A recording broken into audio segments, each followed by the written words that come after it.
podcast. Mayhem, how you doing? Oh, I'm doing pretty well. It's another good week. We got some news this week, to chit chat about. All right, hit me. Hit you. Okay. Well, um, let's start off with something not terrible. Uh, there is a Animal Crossing New Horizons Monopoly game that has been leaked. Animal Um, Crossing, New Horizon. What do you mean? so like a physical Monopoly game based off of Animal Crossing New Horizons, which I mean, if we're gonna be real, a game about buying up property set to the Animal Crossing mythos, I don't know why it just feels like it fits. Yeah, it does. It really does work, doesn't it? Yeah, it really does. So you got your four character tokens. You got your shovel, apple, net, and fishing rod. Okay. Your money is obviously bells. Yep. And properties have been replaced. Well, that's kind of disappointing, ain't it? But they've been replaced with bugs, fish, fossils, and fruit. What? Huh. I feel like they could have done property still. Yeah, I feel like property, especially because isn't there like an older Animal Crossing game that is more property driven? I don't know. I only played New Horizons. I don't think so. But there are places like the music hall or the museum or town Yeah, hall that they could have used as property. or the you got the clothing shop and man, I haven't played them in a minute. The little guys, the little raccoons shop as well. Yeah, I feel like they could have done that instead, but what are you gonna do?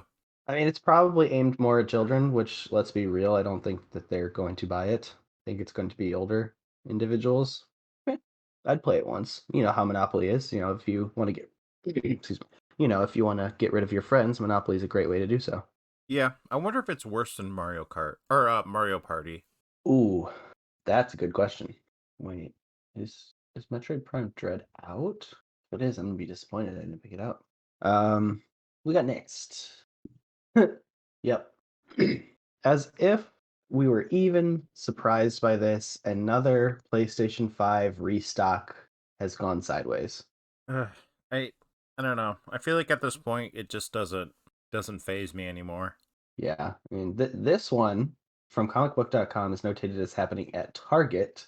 Um, some fans were like, they were in the know because there were rumors and things, while other fans were just like, there's a restock today? What the fuck? And then by that time, oh, already gone.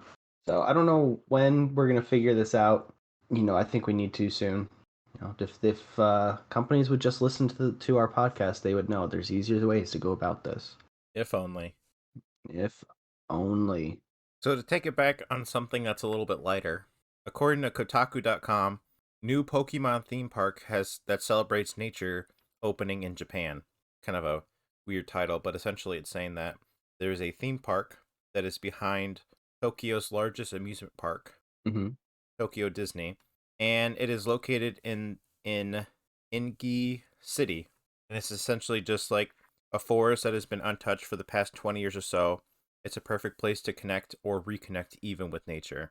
So that's really nice, and I wish I could visit Japan because I feel like there would be a ton of stuff to do, and this would Oh, definitely be on my list for sure.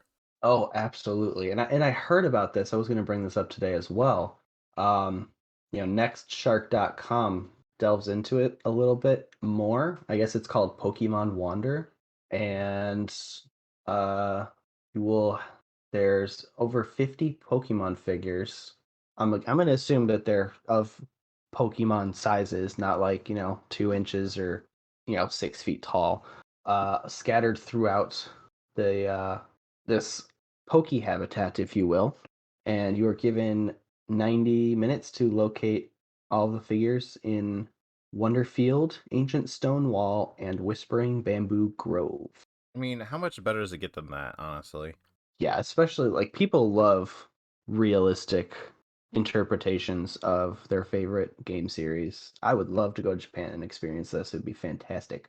Remember that one Dungeons and Dragons thing, and it was like Ohio, not Ohio, Iowa, I think it's Utah. Utah. Yeah, yeah. Is that Evermore Park? Evermore, yeah, something like that. I would go crazy for.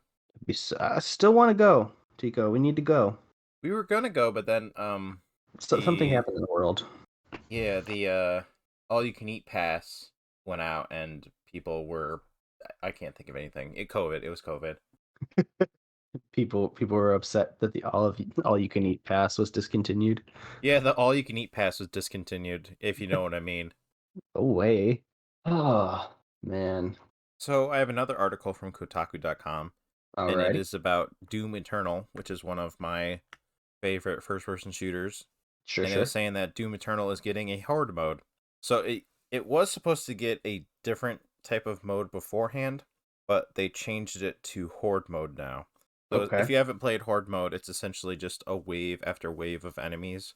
I think horde mode was introduced in Gears of War for the first time, and it used to be horde mode used to be really, at least from what I've noticed, it used to be really popular like 10 years ago before like the battle royale phase. Yeah. So I'm excited about this. I'm definitely going to play it. I think Doom Eternal has, so far, it has amazing value as a video game. I would definitely recommend it. That's still one that I've got to go back and play, but yeah, and I remember playing Horde mode on Call of Duty Modern Warfare 3. Not necessarily Horde mode, but more wave after wave after wave kind of deal, you know. Yeah, and I used to play Horde mode in Gears of War, and that was a fun time.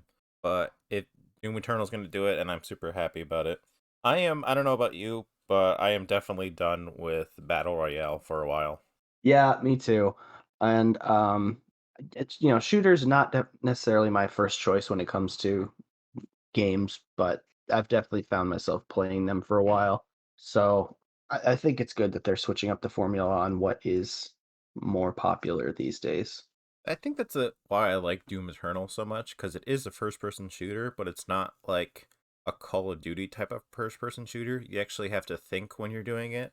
Like, there'll be an enemy and he'll have like two rocket launchers on a back, and you have to snipe out his backpack, and then there'll be a guy with a shield, so you have to use a different gun. So like Mhm. there's different enemies and there's essentially like what's the best way to take them out, so it's like almost like a puzzle game in my opinion, versus like Call of Duty where you prone and you shoot and then you prone and you shoot and then you hide and you shoot, so there's not really much strategy with it. But with Yeah, Doom Eternal you're always like on the move going, you have to be moving, and then you have to be like, oh, what's this, I have to do this, and then I switch my guns, and then oh, if I do, and I freeze these guys. So that's why I really like it. it definitely just sounds like something I just need to put out some time to do. I would recommend as hard as you can do it. That makes it the most satisfying. Okay. Probably normal difficulty for me because I am casual at best. So I think we'd be remiss without talking about yet another PlayStation State of Play. Um, if memory serves correctly, this is the State of Play that was in response to E3 because Sony wasn't there. And I don't know about you, but I didn't watch it. And just researching it and looking into it after the fact, I honestly feel like I didn't miss anything, unfortunately, because it was essentially a lot like the Ratchet and Clank State of Play, which you know my feelings about that, Hmm. where it was centered more around Deathloop. Um, it was a gameplay walkthrough essentially, which finally we got like a really cool extended gameplay. But at the same time, like they've just been toying with this game for of what since when we started the podcast. You're talking about Deathloop, right? Yeah, I watched the State of Play, and I can go over the games and what I think of them because there's really not too many. yeah. I mean, I know there's a lot of. It looks like there's a lot of to me, maybe indie games. But yeah, give me a rundown. So there was Moss Book 2, and I didn't. It was like a mouse game, and it was whatever. Then Mm-hmm. there was Arcadegeddon, which was a third-person shooter thing, and it was really bright and colorful, but still, eh. Tribes of Midgar, which was a top-down RPG survivor type of game where you have to Ooh. survive Ragnarok from Odin. You're like sent by Odin, but it looked I'm like it had like seasons, and it looked like a what's that called, where the game doesn't end. Oh, like a live service? Yeah, so that killed it for me. And then there's Oh. Fist Forged in Shadow Torch, and thought the backgrounds looked cool, but that was really my only opinion about it. Hunters of Arena, I was, whatever.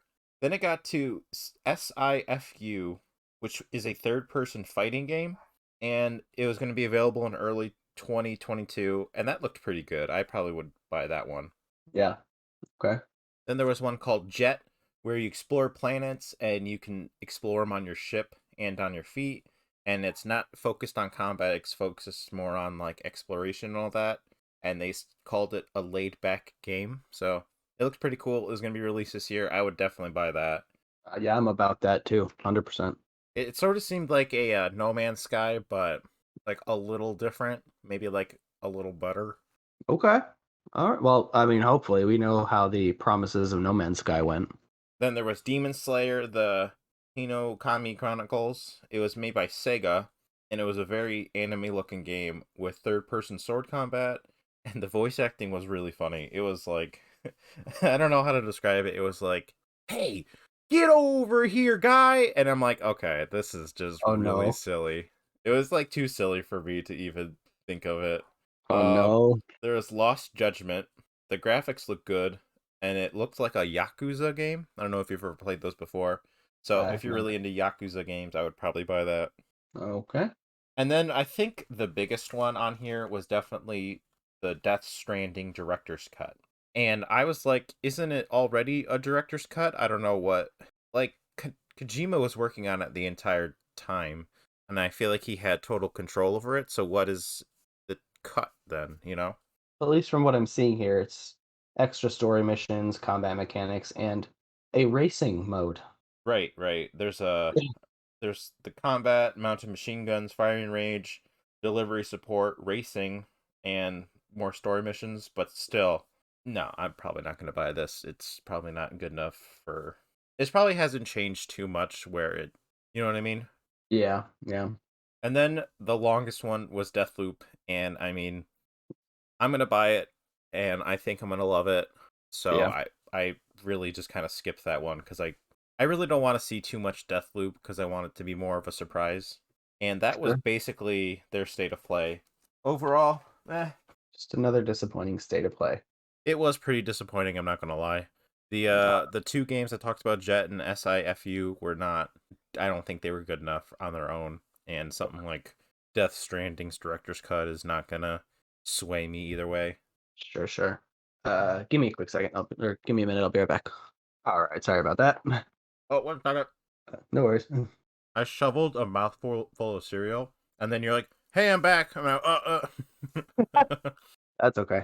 So, do you remember? I think it was within the last couple of episodes. There was a mysterious door in Call of Duty Warzone that uh, killed people as soon as they opened it. Call of Duty. I don't remember this. Did we talk about this beforehand? We may not have talked about it, but I definitely remember watching a video. So essentially, within the map, there was a random door that glitched.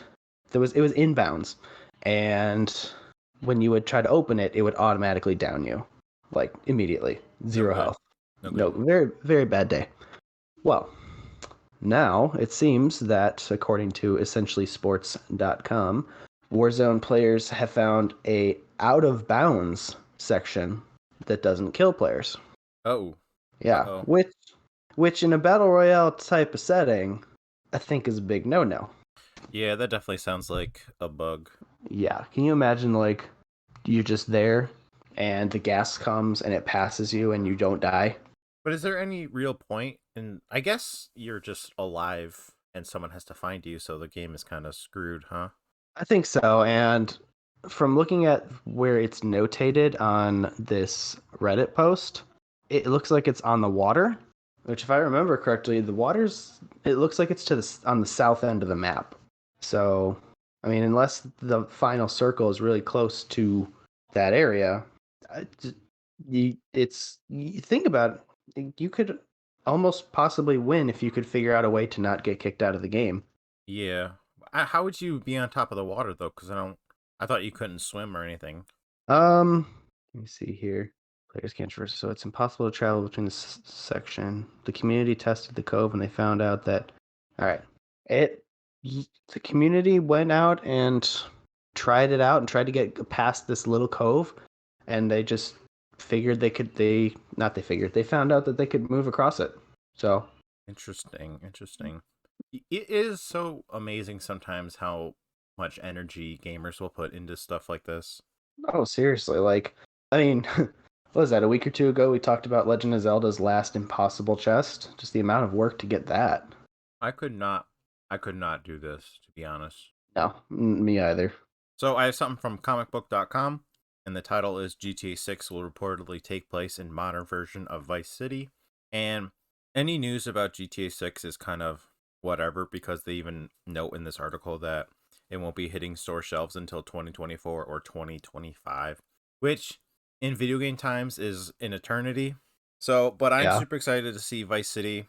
I never really played Vice City too much. I always played San Andreas more, sure. but it will be cool to see Vice City in a modern setting. So I'd be happy about this. Almost anything. I don't think that they can mess GTA 6 up. I feel like it's going to be really really hard to do that. Either that or there's just going to be too high of expectations because of GTA 5. Can I tell you something about GTA 5 though? For me personally, Oh, certainly. the single player game is like okay. It's not amazing. It's like pretty good. There's a lot of details and little tiny stuff that you don't even notice. Like, for example, in GTA 5, you can make your headlights brighter. Yeah. You can turn on the your brights, and it's little details like that that I really really love. But the game and the characters, for the most part, they're just like okay. It's just an okay first person game, or it's a okay single player game. Sure. And I always thought that San Andreas was the best. And then 4 I thought was pretty good, and 5 was just like it's good.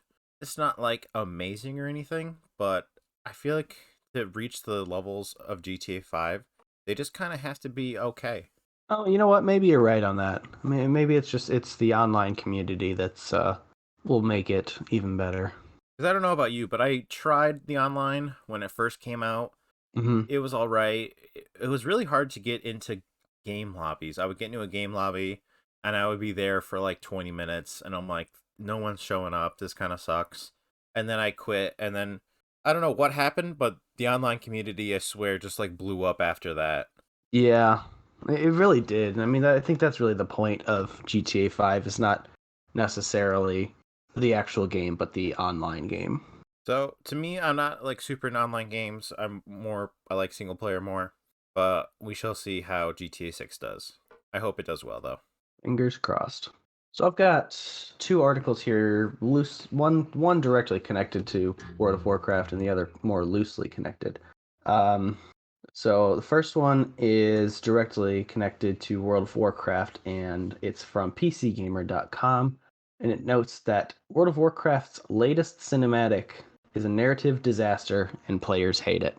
I did see that. I didn't really look into it too much. So what is so bad about it? Are they talking about the new Warcraft stuff or are they talking about the older stuff? They're talking about the new World of Warcraft um, expansions, and the way that Blizzard has done it in the last couple of expansions is, pre expansions they really just did one cinematic trailer for the expansion, and that was kind of it. That's really all that people needed. Now it seems like they're trying to make the entire expansion a story, and every time they unlock a new raid, they release a new expansion, or I'm sorry, they release a new cinematic, and they've done that for the last couple of expansions. This one, which is in the Shadowlands era, deals with which, by the way, the entirety of the Shadowlands saga deals with Banshee Queen Sylvanas Windrunner, who is both a fan favorite character and probably a storytelling nightmare because and this cinematic just even goes to show her her story doesn't make sense because the last couple of cinematics have kind of been like, she's doing extremely evil things. I mean, she's kind of an antagonist, of course she is, but she's been doing really evil things, and now, like right at the crux of it, she's just like, oh, never mind, can't do it. I'm not going to spoil it. Go watch it for yourselves. It's if you haven't kept up with World of Warcraft, it's an interesting story. If you have, you'll probably hate it. So, Um, from a non-World of Warcraft player, I've always known that the Warcraft cinematics they've always been kind of amazing, right? oh yeah, And they've always been really story heavy and good characters and all that. So it's kind of disheartening to hear that now they're kind of sucking. and it's not even that they suck. I mean, they're still visually appealing. It's just now that they've made cinematics for story bits of across the expansion and not just introducing the expansion, I think it's making it probably a little more difficult to wade the waters of a linear storyline, especially with a character who has always had problems with her motives pre Shadowlands, and now to put her as the last couple expansions saw her becoming the war chief of the Horde, and now to put her at the center of an expansion and not really go the direct way, with people going as far as saying Sylvanas is ruining the story, like, you know, Oh yeah, yeah. I just I don't know. Well, maybe Blizzard keeps explaining it away that there's some master plan. I'm finding that a little hard to believe with this story, even though I haven't kept up on it. Even the cinematic to me just looks like, well, it's great, and then you think about it and you're like, this makes no sense. Especially Right. when I watch the Shadowlands opening cinematic. The two just they don't mesh. It is So weird, isn't it? That I don't know. So, so as a World of Warcraft fan, would you not want these story bits inside of the game? You would just want one big cinematic to introduce the expansion, like how they normally did it. I found that these extended cinematics were really kind of brought in like I think at the end of Pandaria, right about, and that's when you really started hearing a lot of complaints about World of Warcraft. I think that just a a main cinematic at the beginning of the expansion, followed by, you know, like the in-game cinematics, if you will, that are just they're based on the story, like you beat a raid, like I forgot the name of the last Cataclysm raid, but like you beat the end of the Cataclysm raid and there's a short little story bit. Like that's it. I think that's all that is really needed. I think delving into it too much is causing problems in the fan base. I always hear Not that it started to go down after Mists of Pandaria. yeah. And you know, not that it necessarily affects gameplay. I still again, I like the story the way that it's been. Part of me wants to go and just watch all the cinematic trailers as a story and just kind of have some fun with it. But I don't know. I I don't know. I really don't have a feeling one way or another about it, other than just like it is kind of convoluted and confusing. That'd be pretty fun just to watch a World of Warcraft story movie, essentially. Oh yeah, I I saw a news article, and it turned out not to be the case, but the title was to the effect of Warcraft is trending on Netflix. And I'm like, holy shit! I didn't actually get a chance to see that movie because I think it came out while we were in college. Hmm. And I was like, oh, I'm gonna go watch it. I'm gonna go watch it on Netflix. And lo and behold, it wasn't there. It also wasn't on Hulu, Disney Plus, or Amazon Prime. If I had a movie, right? Like if Yeah, we owned an Asian Ninja movie, I would try to get it out as many streaming services as I could, right? right. But like exclusivity is a thing, People are drawn to Netflix because only Netflix has blah blah blah blah blah, and so on and so forth. So I don't know. I don't know enough about film to be able to leverage something like that. Our movie would be just us talking about. It would essentially be the podcast, the movie, Podcast the movie. right? Yeah. Sounds like a good one to me. So the other one related to World of Warcraft is also from PC Gamer. It's streamer's first Final Fantasy 14 experience ruined by idiots. Oh, interesting. And just to say that Final Fantasy 14 is the MMO one, correct? Correct, yes. So, streamer Asmongold, I Oh hope I yeah. said that I hope I said that right. Has he's really kind of made for a name for himself for those who don't know as a World of Warcraft streamer. So, he decided that he would give Final Fantasy 14 a shot. Sure, you know, those of us who like MMOs ultimately like to branch out and play other MMOs. Well, it devolved quite quickly because asshats decided the most fun thing to do was to swarm him inside of public areas and then essentially like block out his screen with, obnoxious animations and massive unlockable mounts. Wow. What a what an introduction to a game, huh? Yeah. Hey, you're gonna spend, you know, I guess it looks like 10 hours of your streaming time with your screen clogged up by, look at me, I have the hugest, never mind. You just what? Ideas? Yeah, huge, huge ideas, huge. And it's like part of the downfall of being an MMO streamer is, you get good enough and everyone's like, let me get my 15 minutes of fame, or B, let me be an obnoxious troll dickhead. Yeah, it sounds more or less like the second one. Yeah. Why would you do this? Why do you gotta just, whip it out and show it everywhere? Your ideas? No, your mounts. What are you talking about? Just don't Whipping do this. all these dang MMO players just whipping out their ideas left and right. I love it. I know. Yeah, I don't know how you're supposed to stop that. I mean, what I feel like once you hit a certain point as a streamer where you're so big and you're like, "Hey guys, I'm going to play a game," and other people can play it, you're kind of that's it. I don't know what you're supposed to do unless he was just not telling anyone beforehand. Yeah, and I think part of the problem is the fact that he's a lower level in Final Fantasy 14. Like I'm going out on a limb and assuming that his characters on World of Warcraft are all max level or near. So a lot of his time is probably spent doing dungeons and raids, which you can single queue for. So you don't have to deal with this nonsense. Right. To walk into a game fresh, to play it from the beginning, you know, you don't have that luxury, if you will. So he Just probably yeah.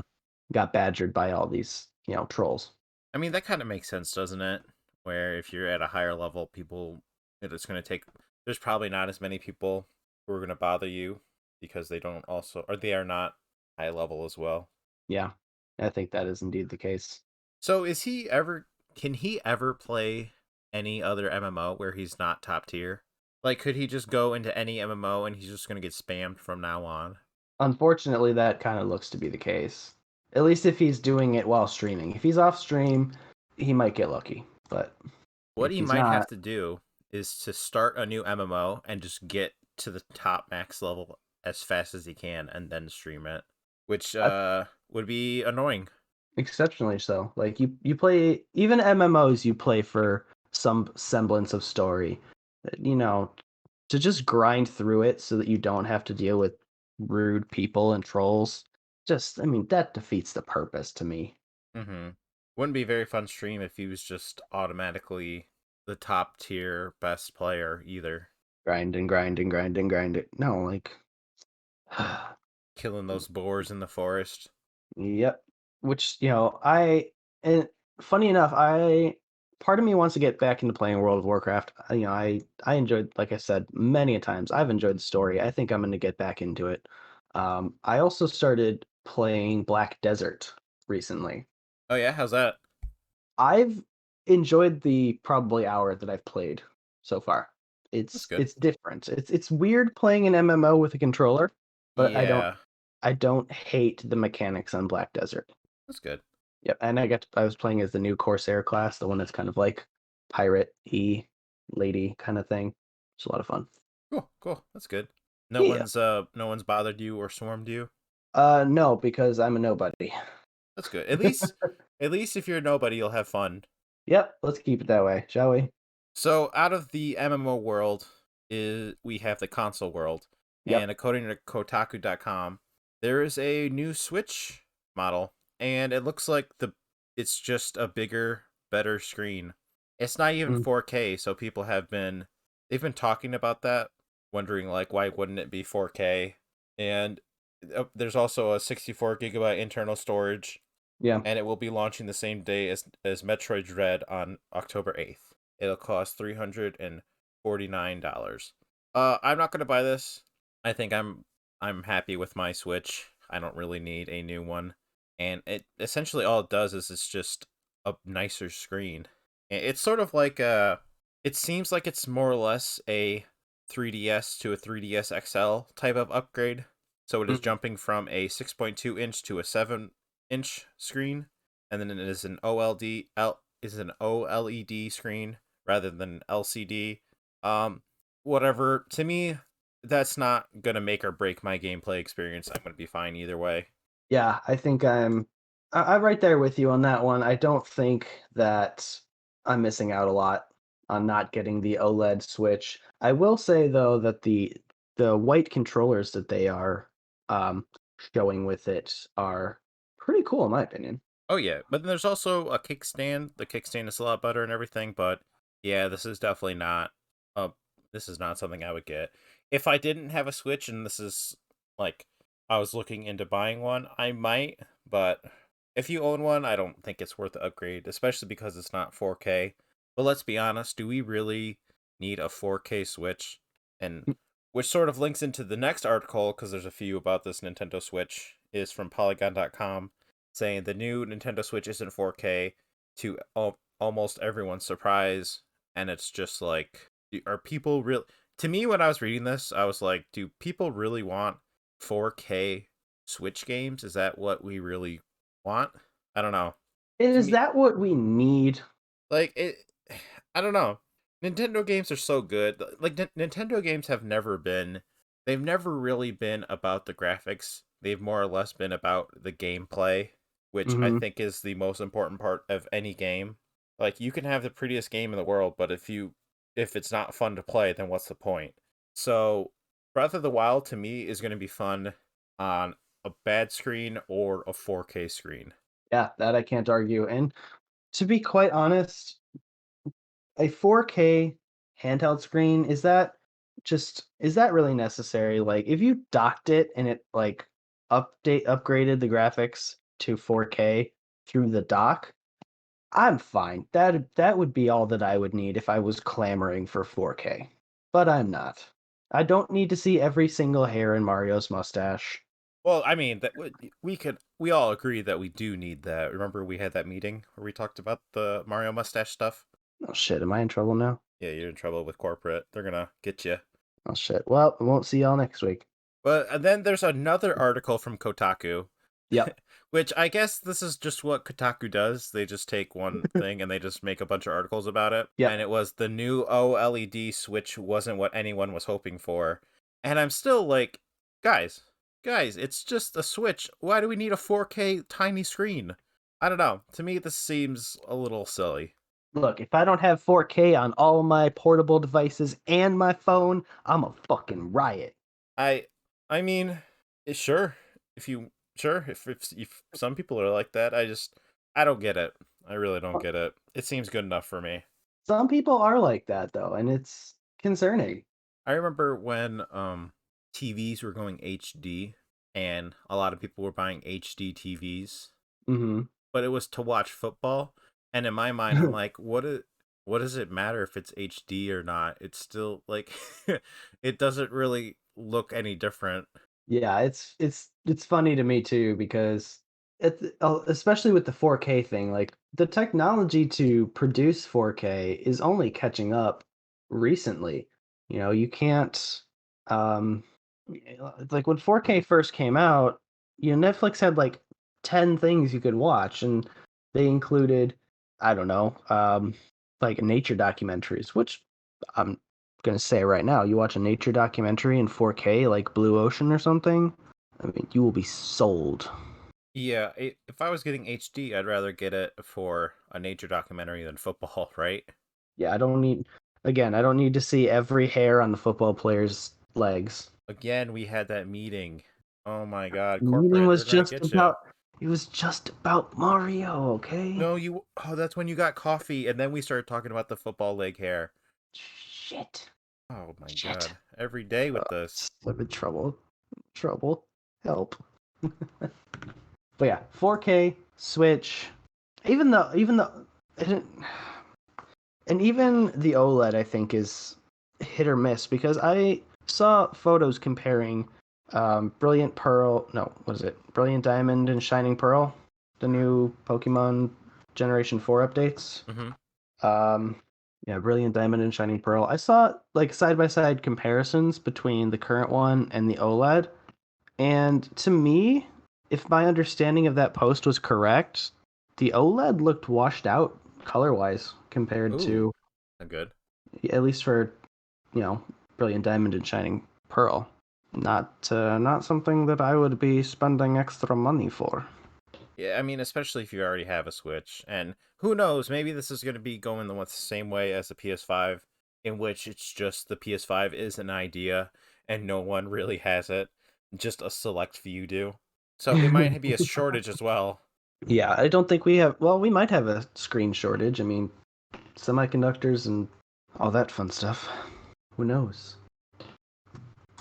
So I have a Facebook post from IGN, Mm-hmm. and this was about Assassin's Creed, and it was saying Ubisoft confirmed a new Assassin's Creed codename Infinity, and it is going to be, what's the word for Mm. it? It is an evolving online platform, and what it seems like to me is this is not an MMO. It's almost like a live service game, and it's just going to go on and on and on and on. And we've talked about this before. For me, I don't really like that. I like the game to have a beginning and an end. I don't really like for it to go on forever. For some people, this might be amazing, but Assassin's Creed Infinity is definitely something I will not be picking up. Yeah, I saw an opinion piece that I didn't delve too terribly deep into, but it essentially stated that Valhalla was, and this is pre your post, so I'm just going to kind of mesh the two together, but it essentially kind of notated that Valhalla was the never-ending Assassin's Creed. Maybe it's even the prototype for Infinity. I could see that because didn't Valhalla release in 2018. Uh, I think it was released in 2018, and it's still selling pretty well. And they keep updating it and everything, right? So maybe it is no, Valhalla's 2020. You're thinking of 2018 Odyssey. Odyssey. Yep. Oh, I'm thinking of Odyssey. My bad. Yeah, how dare you? Whatever. There's so many Assassin's Creed games.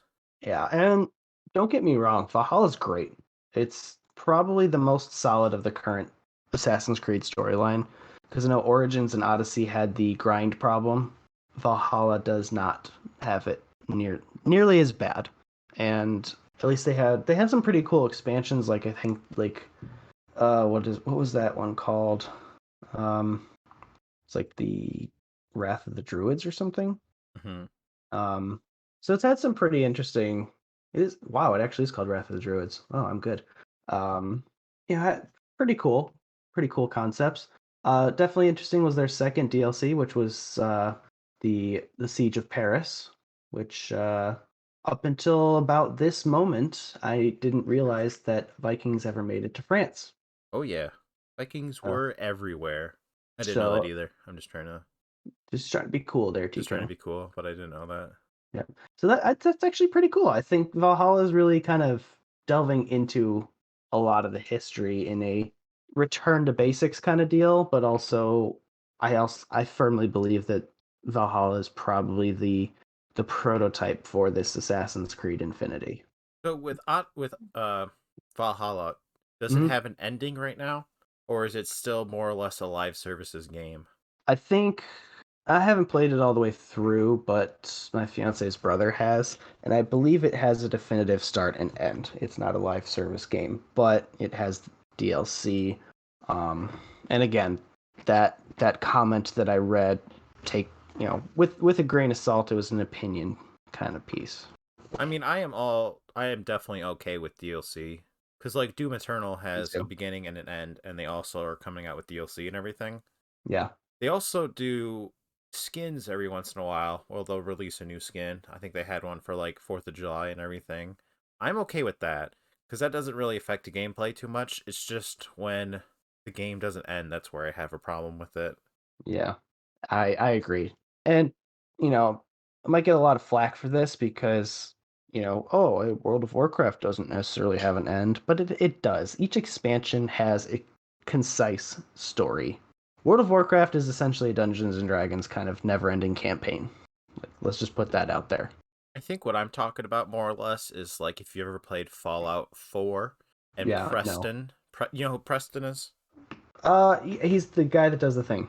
He's a guy and he's always like there's a new place we have to go and we have to clear it out, and essentially that's all he does every day. I got to find the exact quote hold on one second. Yep.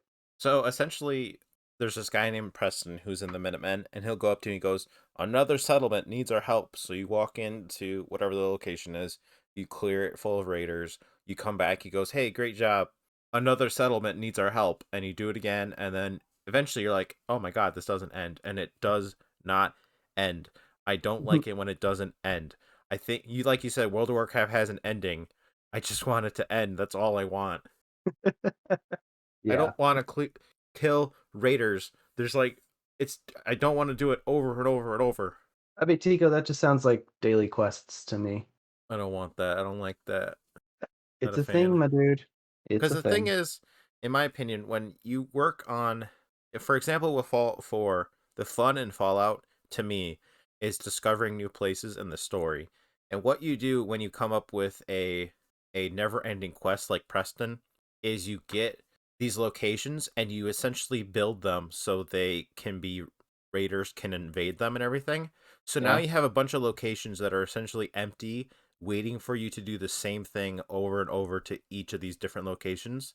And it takes out the charm and the character of each of these locations, and it essentially makes the map more empty because you're just doing the same thing for location A to location B. I hate it. Again, just sounds like daily quests, which are very common, unfortunately. So the last Nintendo Switch article is from NintendoLife.com, and it is Yep. Nintendo confirms there's no CPU or RAM upgrade in the OLED Switch. And yeah, we've talked about this before. It's just they made a bigger screen and they have different controllers and a nicer kickstand. So it also apparently the audio is better. But like I said, it doesn't. It's not a big deal to me. Either way, it's fine. Yeah. $50 compared to the current generation Switch as an upgrade. Yeah, I think I'll pass if it's literally just upgrading the screen. Again, I thought the colors looked washed out on the OLED versus the original screen, so I'm not jumping on the train to buy it myself. But in the realm of Nintendo, let's throw it out here for a second, Tico. How much do you think a $870,000. wow, well, kind of close actually. How much do you think that a Super Nintendo 64 sealed copy is going for Eight online? hundred thousand dollars. $800,000. Well, you'd be wrong, but not that bad. So, GameSpot.com is reporting that obviously sealed Super Mario 64 is fetching a huge price at auction. What's Now, funny is I have an article ready, and it is about Legend of Zelda, basically the same thing. But keep going. oh, that's interesting. Now, the auction at the time of writing, which was on July 8th, was set at $100,000, with the next acceptable bid to be in increments of 5 grand. This Five is what? an Five what? 5 grand, 5,000. 5K, 500 tens, If I okay, that's a lot of money. 10 500s, One 5 five thousand Gs. dollars for a N64 game is already insane. So Sealed uh, sealed and 9.8 out of 10 rated on the Wata scale. Now, here's the thing to think about on this one. So this is obviously Super Mario 64. Slightly newer, but still. A Wata scale 9.6, which again I'm assuming is out of 10. Super Mario Bros. Original sealed went for $660,000 back in April. that's that's not that bad. I think I have that in my car, so I could just probably pick that up anytime. You know. Right, my bad. That's just glove box money. Yeah, it's just glove box money. Let's be honest here. Sorry. Yeah. But in, I don't bend over to pick something up unless it's worth more than $5,000, let's be honest. wow. I'm Well, just joking, by the way. Keep those. please give me quarters. I will definitely pick up a penny for sure. 100%. Picked up a nickel recently. Was it heads up? It was actually. Then you It's the can only keep reason, it. it's the only reason I picked it up. And also for comparison, the previous record copy before the original Super Mario Bros. Um, was a copy of Super Smash Bros. And that sold for over $100,000 less than the 660,000. Hmm. So this is insane. Life is insane. I'm poor compared to the people who bid on these things. So let's And say let's take this for example, right? Let's yep, say your buddy, let's say Snickers, right? You're hanging out with him, you guys are drinking or whatever, you're talking about life, and we do that. he just mentions, "Oh yeah, I just bought Mario for $660,000." What is your reaction? Bro. What do you do with that? Like, you put it like in a closet somewhere so it doesn't get direct sunlight. You don't take it out of the box. It's forever sealed, collecting dust. But you feel good about owning it? I don't So know. that's what you would tell him? You would tell him he bought essentially a coat that he just keeps in his closet and doesn't wear? He bought an expensive paperweight that he can't let in direct sunlight That's or what you'd indirect say? sunlight. Kind of. I think that that's just an absurd amount of money to pay for a game that you could actually play for an exceptional amount of money cheaper. It is. That's probably my reaction too. I'd be like, What? Why?" Like, I'd be like, "Okay, well, you're buying dinner forever. Like, I'm never gonna pay for you ever again now." That's my first reaction. You could buy a house for how much that went for Yeah, yeah, you could. You could buy a really nice house. and not live in a. Imagine you have a house and you're about to sell your house, Oh, and that'd be nice. someone's like, "I've got a Mario game." You're like, "That is equal in value." And then you just trade your house for a Mario game. But Yeah, I those hold are on. pretty equivalent. Let's say you're about to sell your place you live right now, right? And you go Sure. up and you go up to Mello and you say, "Hey, I sold the place. This is what I sold it for." And you just show her the Mario Copy game. What to would she Mario. do? I'd probably be single pretty quickly. Or dead. Or dead, yeah. She might kill me. Literally, not figuratively. So the article I have from Engadget.com is a rare early copy of The Legend of Zelda was sold for $870,000. What? And I don't think money means anything anymore. I think it used to have a meaning to life, but it's a rare early production version of the NES Classic. And what do you what do you do with that? If it's like a house, you can live in it. If it's a car, you can drive it. If it You wouldn't even play. I would never play this, right? If you play it, the Oh, value will just plummet, right? the minute that you unlock that plastic box that it's in, that it's rated in, like you're done. It's worth shit all. It's just I don't understand anything anymore. Nothing makes sense in this world, Chico. I Nothing. just don't get the value of the game. It's a good game. It's pretty fun.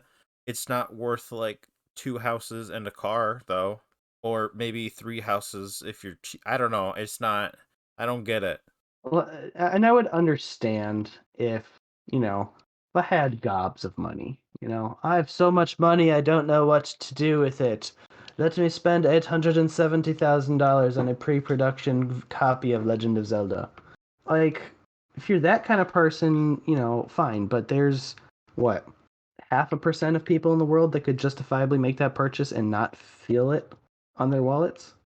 If you couldn't feel that, wouldn't you just donate it to charity or No, no, no, no, no, Tito. or Yeah, no, no, anything? no. Wouldn't you have a soul if you had that much money? Is what you're asking me? I mean, if you donated to charity, you could get a soul. I think. Yeah. What are we saying? What are we talking about now? What are we talking about? Soulless money hoarders. That's what I am in Skyrim. That's what I am in every game. Like, oh, I need to buy, I need to buy health potions. Do I really need six, or can I get away with two? Oh, I'm dead. Should have bought six. Yeah, I am definitely, especially with Fallout. I am a hoarder, money hoarder for sure. But it sucks too because I'm a hoarder of stuff in general. So when I get to like, Skyrim is probably a prime example of it because there's actual like over encumbrance and all that kind of stuff. And Valhalla. by extension too. Um, I'm really good at collecting garbage because I'm like, oh, I could sell this for 5 cents. That's good, right? I don't think you've never played Fallout 4, right?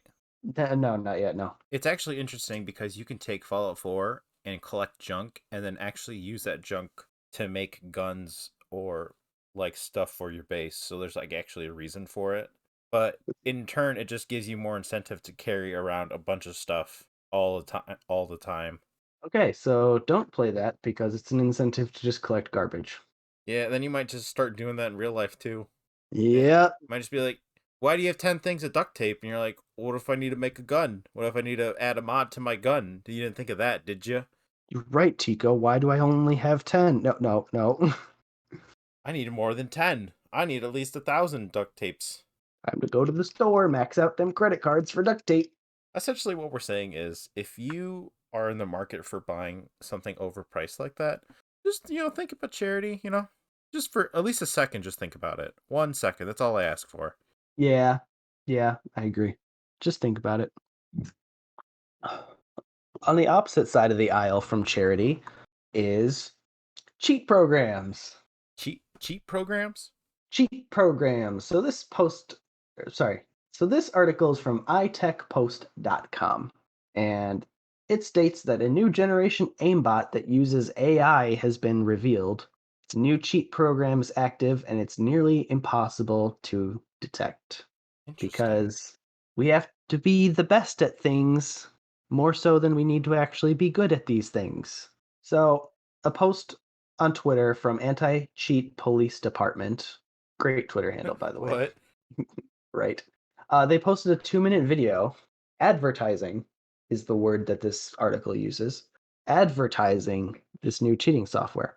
Um, so it includes an AI aimbot with auto aim, auto lock on, auto crit shots, recoil reduction, increased hitbox, weapon detection, infinite presets, easy to use interface, high speed systems, and uses advanced technology.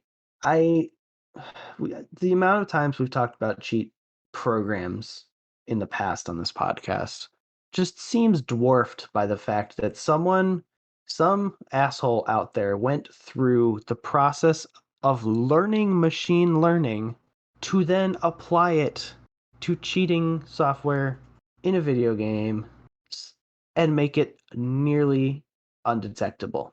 Think goes out with being this. We've talked about this before, but if gamers want to do something, they're going to figure out a way to do it. Yeah. And what's worse about this, in my opinion, is that it goes, you use it on a console. You connect a computer, a PC, to a console. And from my understanding of this article, it hijacks the console and inputs commands to your controller. So all you have to do, and I'm quoting this directly, all you have to do is aim in the general area and the machine will do the work for you. Our games are going to play themselves. It's going to be a utopia one day. Is that a utopia or is that a dystopia? We can finally beat hard games by just watching them. It'll be like a movie, except it's just a game playing itself. I don't think you're seeing the possibilities of life. Imagine World of Warcraft. You don't have to play it. You just watch your character grind all day. That sounds worse than actually grinding. I've never. It sounds like you're paying money to not play the game, which is basically a giant microtransaction, right? That's basically what a microtransaction is. Yeah, yeah, kind of. Ooh, I could play the game to unlock a thing, or I could pay money to not play the game more. Huh. Yeah. Now, it does notate that because it runs through a PC before going through the console, before going through your controller, before blah, blah, blah, blah, blah, there could be significant lag. Oh yeah. Even in a perfect world, perfect AI, which what most I spoke with a family friend a couple weeks ago, and his son had gone back to college during the pandemic because he was out of a job, and he's just like, okay, I might as well do something with my time. I'm gonna go back to college. Makes sense. Went into machine learning, created an AI that was 95% effective, and his family friend, his father, was like, hey. 95%, that's pretty good, right? And he's like, no, that's not good. Like, it needs to be like 98% or something. I'm like, Jesus, holy, like 95% on an AI to me, who is not computer coding strong, as a terrible sentence, is, I mean, that sounds pretty good. But can you imagine having a perfect AI, like aimbot, that is still laggy because the computer you connected to your console sucks ass? I'm just imagining you go up to your parents and you're like, "Hey guys, I got a 95 on my test," and they're like, "Ooh, a 95? Why don't you get a 98, loser?" it that What? sounds pretty good to me, doesn't it? If my kid came to me and said I got a 95, I would be like, let's go out for fucking donuts. Like, let's celebrate. I don't know. It's weird, isn't it? Life is strange. So I have another article from Kotaku.com. It is Sony will lose another big PS5 exclusive in September 2022, and Right. they're talking about Deathloop. Hmm. And essentially, Deathloop is going to head over to Xbox in 2022. So it'll So, at least be a cross console game. right. Which Okay. I'm okay with. It does kind of suck if you are Sony, but they're probably going to be fine. Yeah, yeah. And I don't know how terrible that necessarily is. As we've talked about before, Sony at least has first party games in their pocket. So losing exclusivity to third party games, while it does suck because Deathloop looks like it's going to be a great game, they're not going to hurt that much. I think Microsoft's really trying to pull some strings in here to get what I would kind of, Jesus Christ, fucking bird just flew into my window. Into your window? Like Yeah, it hit your window? yeah. Oh, okay. Well, that's staying in. Holy crap. Um, Microsoft is at least trying to do what I would refer to as second party games, because while Microsoft isn't the direct developer, or they're under Microsoft's wings. So, it's and I've complained about exclusivity before. I know you have as well. We'll see where this goes. It sort of seems like it's something like Game Freak. And if you don't know who Game Freak is, they're the people that make the Pokemon games. Yeah, And they do not own Pokemon. It's like split between them, the Pokemon Company, and Nintendo. yeah. So essentially, they only make games for Nintendo consoles, but they are not owned by Nintendo. So that's kind of what a second party developer is. Hold on a second. Mello just is questioning what that thump was. That was a bird that flew into the window. What did you do to the bird? All right, you know what? I'm done. I'm done, Tico. Times exclusives are can be very good for a console, though. They really can, especially at launch, I think. I mean, by the time I get a PS5, I'm gonna say that's when the launch was. I don't consider what they're doing now. I consider what they're doing now an early beta. Can you imagine if they had early beta consoles, though? I wouldn't be surprised. I wouldn't be surprised if they sold for $1 billion. But think about it. You have isn't the PlayStation 4, the original PlayStation 4, isn't that just a beta console to the PlayStation Pro? It it is. Yeah. Because Isn't why would you release an updated version of the console during the console's lifespan, it if not to? I don't if you think of other game consoles like the Game Boy, Mhm. that would be how would you rate those? Because there's like the Game Boy Light, the Color, Advanced. Would those all be betas? So I think you have the Game Boy Pocket, the what was it, the Game Boy Slim or something? I man, I'm old. I can't remember these fucking things. But yeah, I think the Game Boy Color is kind of an upgrade if you think about it, I think because that's going to be the title, by the way. Is the PS4 a beta or something like that? PlayStation 5 beta cycle. Yeah, Yeah, so they had Game Boy, then they had the this is from Wikipedia. They had the Play It Loud campaign, which was when they released the colored cases. on the original Game Boys. Then they had the Game Boy Pocket, and then they had the Game Boy Light, which is only available in Japan. Makes me sad. Um, but it had a electroluminescent backlight for low light Don't games. think that the Game Boy Light had color though. It did not. So then after that, it's almost like the Game Boy Color was the next generation in a But I sense. don't think the Game Boy Color had a backlight. No, it did not. I remember the little dongles that you connected to it. Yeah, that was a bad time. Yeah. It's still Well, insane to me that it didn't have a light. I always thought that was weird. well, I mean, the first Game Boy that had a light had that weird like electroluminescent light, which if you've ever seen like, kitchen timers with that weird blue light, Hmm. that's what it was.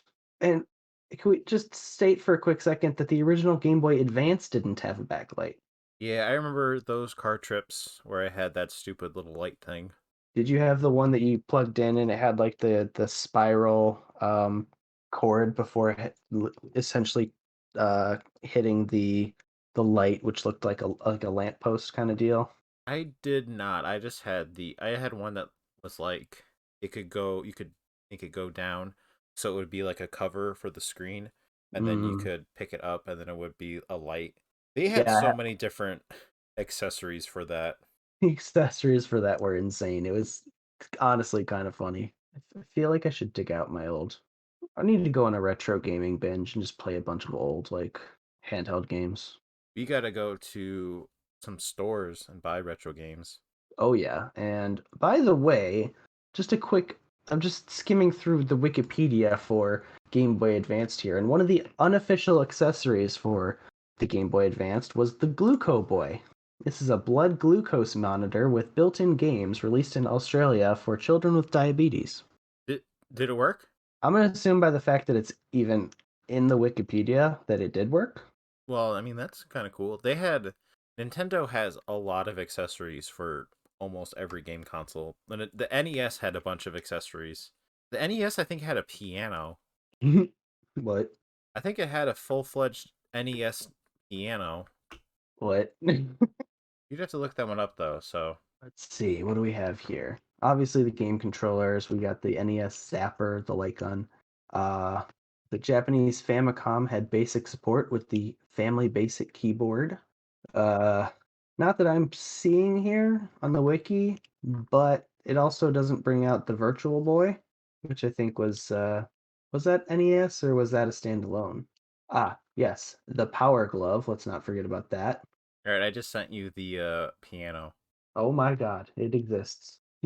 It was released for Apple Macintosh and MS-DOS, So yeah, there's Nintendo's always had a bunch of unique accessories. especially if the Wii is anything to go off of. And let's also not forget the much maligned Nintendo 64 DD. Yeah, rip to that. Rip to that. That could have extended the life of the N64, let's be real. Did we want it though? We really No. truly. I don't. I know that Sega they did that with their. I think it was the Genesis. They had the was the Sega CD the Genesis. I think so, yeah. Then they had their Sega 32X, which was another extension. And I don't think people want that. I don't. I really don't want a Nintendo Switch DD. To be honest with you. Nintendo Switch DD. I mean, Nintendo's gone all the way in on cartridges again, flash cartridges that they lined with Bitrex powder so that you didn't put them in your mouth. Very good idea. Yep. Yep. Were you So, about to say we should do it? no, what? We shouldn't do something that's already been done. We should have new ideas. We should do it in like 20 years. Like, hey guys, did you know that the Switch had Bittrex on it? And they're like, well, I guess at that time people probably it would be like a bunch of new people and they would have no idea. Yeah, that's a good point. That's a very good point. Well, and let's be fair. Like the Switch already has some ridiculous third-party accessories, so it's even first-party accessories like that. What is that? The Nintendo Labo, or like you can make a cardboard VR headset. Oh my god, I forgot about that. Everyone forgot about that. It's like it's dumb. I always thought it was funny if you bought it online, it would come in a cardboard box for your cardboard. It does. It's dumb. So to wrap it up before our feel good article of the week, I got two articles about Battlefield 2042.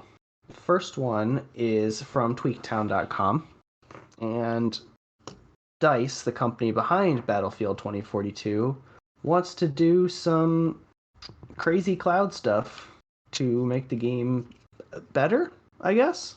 Mm-hmm. Um, which includes leveraging high-end supercomputers to massively accelerate game physics, visual fidelity, and other core features using Interesting. cloud computing. Um, it's essentially, which is not something unheard of. This article notates that Microsoft is doing something similar called DirectML for upscaled resolution and you know all that kind of stuff. So I mean, we're seeing again the next evolution of gaming. But here's my question on this. If you're using the cloud to boost the gaming, why not just go all in on, wait for it, cloud gaming? Pancakes. Yes, pancakes. Got him. Got him. 100%. Got him. Did you see what I'm saying though? No, I completely get what you're saying. Like it's this is cloud gaming for companies that don't want to get into cloud gaming. Is the Yeah, bottom line. basically. Xbox is at least on the right path with their Xbox Game Pass Ultimate being playable on mobile. So they're at least like, hey, we have this thing. You can use your console for it if you bought one. Or do you have a tablet? You have phones? You can play it on there. It is still exciting where gaming's gonna go. Who knows? I'm I think my opinion, and I know we've touched on this a little bit in the past when we talked about the Kinect. If Microsoft went all in on developing their Illuma Room and just essentially making VR in a sense without the need for a headset, it would just be projectors. That'd be a pretty cool cafe to go to. The Illuma Room Cafe. That would be an amazing cafe to go to. Maybe we should cut this section out and save that for business concepts. Yeah, But no, I mean that would be like really cool, just like virtual reality that you don't have to wear a headset for. I think that'd be cool. I agree. Um, the other Battlefield 2042 article is not necessarily something I want to delve into, because it's more of a thought process that I thought we could like kind of discuss for a couple minutes. What if Battlefield 2042 had proximity chat like Among Us did? That'd be good. I do like proximity chat. I think it adds a lot to the game. I think it makes a game better when you don't have to deal with a lobby full of 12-year-olds saying they fucked your mother. Yeah, a lot of 12-year-olds are they're getting some Yeah. apparently. Yeah, apparently illegally so. And just think of the concept of a war game where you're not just hearing everyone yelling because they're on the other side of the map. Like it's just you and like three other people within 15 feet of each other can kind of hear each other because that's what it is in real life. Like you're not sitting on a radio in a military exercise being like, "Oh, he's over here in the tower. He's sniping. He's camping." It's not happening. Like, let's up the realism and introduce proximity chat into FPS massive scale games. That I would don't be crazy. I don't think there's any game, at least that I can think of right now, that would be worsened because of proximity chat. I feel like it can only heighten the experience, especially with like Among Us. Yep. I don't know. I really like it. The funny part I think with Among Us is that there's not really a point to it in Among Us because, by the time you're using the proximity chat, like if you're the imposter, you're just like, "Hey, turn around, stab, bye." Yeah, but it's You know, funny. it's funny. It is extremely funny. It's fun to do for like the four times we got it to actually work. That's true. Um, so it's a fun time. But outside of that, there's no real. You don't need to be telling people, "Hey, I'm going over to Medbay to scan." Like, okay, good for you. I'm gonna be over here in Nav. Stab. Stab. It defeats the purpose of the whole discussion aspect if you're just talking to people over prox chat. Hmm. So again, it's fun to just be like, "Hey, look in the vent, stab." But It doesn't serve much purpose, and in honesty, it doesn't need to in Among Us. But in Battlefield 2042 or Call of Duty, 73 or whatever we're at now, it would make the experience more immersive, in our opinion. Yeah, I think they should do it. All right. And my kind of feel good article for the week uh, has to deal with Xbox, PlayStation, and Nickelback. What a combination. Right? So, comicbook.com has put together an article which is basically Xbox is promoting Xbox Game Pass, which of course, why wouldn't they? But they're promoting it with an ad of a child playing Xbox Game Pass on a tablet, fair enough, using a PlayStation 4 controller. Where'd I Nickelback know. come in? I'm waiting for Uh, Nickelback. I'm getting to that. They posted a Twitter post for this ad. This is a Twitter post. And the words in this Twitter post, framed by little music notes, follow Nickelback's photograph pretty perfectly. Look at this photograph. It is one of our cloud gaming ads. Do you see what's in those hands? It's a controller from a different brand. Wow. Wow. And I love it. I'm all about it. Anytime you can introduce gaming and Nickelback, it's always going to be a good time. Yeah, Nickelback is no longer the internet's least favorite band. So, What we can all smile and be happy. what is the internet's least favorite band? Last I knew, it was Imagine Dragons. Oh, that's right. That's right. Yep. So, and it just kind of expands on the fact that Xbox Game Pass is, if it's allowed to continue unrestrained in the console world, I should specify, PlayStation's going to get left too far behind, I think. Yep. That's how it. Because I think that so far Sony has always been on top, and I think Microsoft's trying something new, and I do think it's going to work. Oh, yeah. And I'm a big fan of the DualSense controller. I think it looks pretty cool, and I think that it's really cool that even Apple is selling the DualSense controller. Now, I don't know if it works with Xbox Game Pass necessarily, but that would be, in my opinion, that'd be really cool if it did. It's weird that Apple's selling it though, right? Yeah, yeah, a little bit, I think. Although on the flip side, it is the newest controller, so it makes some modicum of sense. It's at least my take on it. I don't know. I don't know why it's so. Because I just googled it and I'm looking at Apple.com and it's Sony PlayStation DualSense. I don't know why that. I don't know. It seems weird to me. It seems like it's wrong. You think they should be selling their own controller? I feel like that's a very Apple thing to do, to sell their own controller. Instead of it being $70 like it is for the PlayStation controller, it'll be like 150 though. You're not wrong about that, but at the same time, I don't think Apple's ever even attempted to sell their own controller because for the longest time, I think they worked with SteelSeries.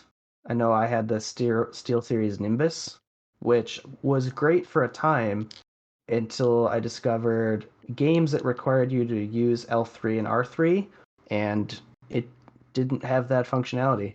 I don't think controllers would be a fun industry to get into. I'm gonna be honest. I dispute that only for the purpose of VR controllers. I think that there's a lot that can be done for much more immersive, such as haptic feedback, and maybe the Power Glove needs to make a return. I think that's fine. I think it's for like standard controllers like the DualSense. And finally, what better than an article about Xbox, PlayStation, and Nickelback?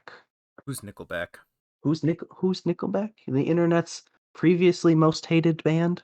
And I'm assuming that the current band is Dragons Imagined. Yes, yes. Dragons Imagined. Imagine Dragons is trying to sue, but they're Okay, I'm not gonna lie, everyone listening. We had a funny bit, and then Streamlabs crashed. So this we're redoing this part. yeah, this is pandemic recordings. Don't hate us. But anyways, most recent Twitter post from Xbox Game Pass shows a child playing Sea of Thieves on a tablet, but not playing with an Xbox controller. No, no, no, no. With a PlayStation 4 controller. You wanna know something funny? Is that this is our second time doing it, Yeah. and I still missed who posted this. I didn't want to say anything, but I want I wanted to wait. That's why I crashed Streamlabs, so I didn't have to ask you the question. I believe it. 100% believe it. This week's recording is an absolute mess. So who posted that? Xbox Game Pass themselves. Thank God. Okay, now I finally figured it out. Now I Yep. don't have to crash our system again. Yeah, thank you for not doing that. But where does Nickelback come into this, you might ask yourself? Well, Tico, I am here for you. I didn't ask Because that. th- I already you were know. thinking it. You were thinking it. I already Shut know up. though. Well, we're re-recording this and our listeners don't know. So just play along, Tico. Who's Nickelback? Who's Nickelback? The Twitter post uses the lyrics from, or changes up the lyrics from Nickelback's most famous song, Photograph. And says, look at this photograph. It's one of our cloud gaming ads.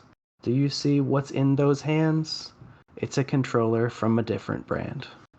I do like it, and if for people who don't know, I play gaming on my PC, and I always use a PlayStation 4 controller. So I Yeah. was doing this before Microsoft had an ad about it. Just saying. Yeah, I actually played Xbox Game Pass on my phone because I have a mount for my phone for my PlayStation 4 controller, and I Mhm. played it on my phone with the PS4 controller prior to this ad coming out as well because Apple was being finicky with my Xbox controller. It's like, oh, Game Pass with your Xbox controller on your iPad? No, no, no, no, not allowed. What are I was you like, crazy? yeah, what the fuck is this? Like, Apple sells the DualSense controller and the Xbox controller, but for some reason, Xbox Game Pass on iOS devices, not acceptable. Obviously, I feel like most people know that. Yeah. Honestly, How could I be so short-sighted? And I guess just to finish this off, we'll just notate that PlayStation had to pull an ad of a guy playing God of War on his new PlayStation 5 that he somehow managed to get because the PlayStation 5 was upside down. and it was the intern who is kind of a running gag we have, and he was hired by Sony, and he accidentally flipped the console upside down. Yeah, Is it he that big of a deal though? I I don't. Well, okay. I don't necessarily think it is for the PlayStation because the way that they've always noted the PlayStation, it was always like very slim and standing upright. Well, And like if you have an Xbox, there's gigantic fans, right? And if you put it upside down, that's a big deal. yeah. Now I did notice that I could put the Series X on its side, because some of the stuff there is works just fine sideways and looks a little bit better. But the obviously like the cooling fans are on the what is commonly referred to as the top. So yes, if I flipped my Xbox upside down and played it, we're gonna have a bad time. You're gonna have a bad time. Yeah. So all in all, I think you're right. I think the intern he's fed up. Xbox is like, you know what? Let's do Xbox Series X mini fridges now because no one could get the actual fridge, and he's like, but my raise, and they're just like, no, no, no, mini fridges, and he just table flipped, went to the competition, but Flip the PlayStation. yep, There we go. See, you got it. So there you have it. Thank you for listening to another This Week in Gaming, an Asian.Ninja podcast. If you have something you want to say to us, you got a nice strong opinion, or you want to just share your thoughts, check out our new discussion board on Asian.Ninja. You can also find myself, Tico, and the Asian.Ninja name all over social media. We got Facebook, Twitter, Twitch, Instagram. Come on by and say hi, and we'll see you all next week. see ya. See ya.